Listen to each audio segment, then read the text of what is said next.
the sheet toward the patient. Grasping the sheet on each side of the patient, the staff member at the head faces the foot of the bed, while the other person lowers the patient's feet to the floor. Next, slide the patient's upper body off the bed, onto your legs, then gently down to the floor. The patient now can be moved out of the room. If only one staff member is available, place a sheet or blanket on the floor. Remove coverings and disconnect equipment. Slide the patient off the bed onto your legs and then gently to the floor. Then, drag the patient out of the room to a safe area. When evacuating patients, remember that different situations require different solutions. What we practiced was getting multiple babies out in a very quick situation by using a fire vest or by bundling, putting more than one baby in one crib at a time, and taking one crib with multiple babies out to get them out, as many out as possible and in the quickest way. So far, all forms of evacuation we've seen have been horizontal, beyond smoke barriers to another part of the same floor. But if fire conditions obstruct horizontal movement, your second option is vertical evacuation, down a stairwell to a lower floor or outside the building. Never use the elevator unless directed to do so by firefighters. Elevator shafts are vertical shafts and will act as a chimney for smoke, and actually pushes the smoke and helps it travel throughout the facility. There are several ways to move patients during vertical evacuation. For example, by dragging, using a straight-back chair, or by other carrying techniques, such as the two-person extremities carry.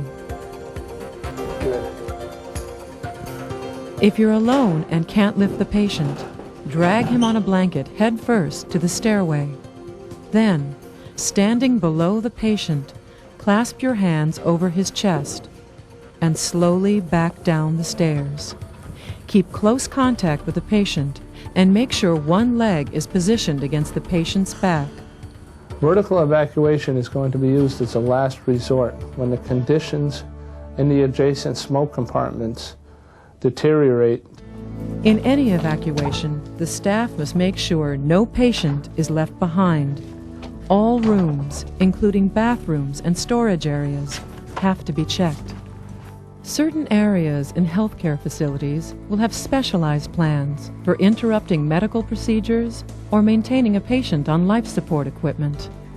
For example, operating rooms, intensive care units, and MRI and nuclear medicine areas.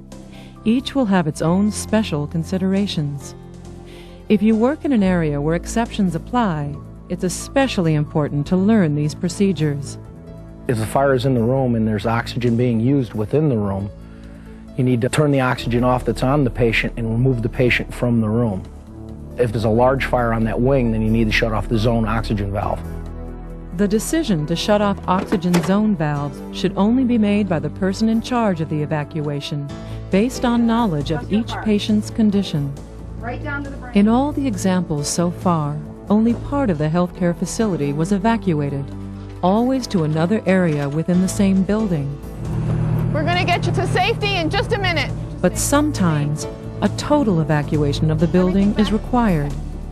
Your emergency preparedness plan should provide information on conducting a total building evacuation. Usually, this will be initiated by emergency response personnel on the scene. Code red. Remember the essential steps for healthcare facility fire response. First, the key to how the staff should react during a fire is the facility's written fire response plan.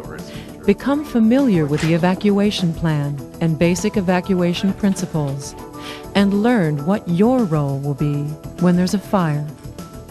If you discover a fire, call out the code word, activate the fire alarm, evacuate anyone in immediate danger, extinguish the fire if possible, close doors to contain smoke, evacuate the smoke compartment. Check all rooms carefully to make sure no patients are left behind. In a fire emergency, there may be exceptions to any rule, so know the principles which usually apply. Then, Use your own best judgment based on actual conditions during the evacuation. If you keep these key points in mind, you'll be prepared to safely evacuate patients if a fire occurs.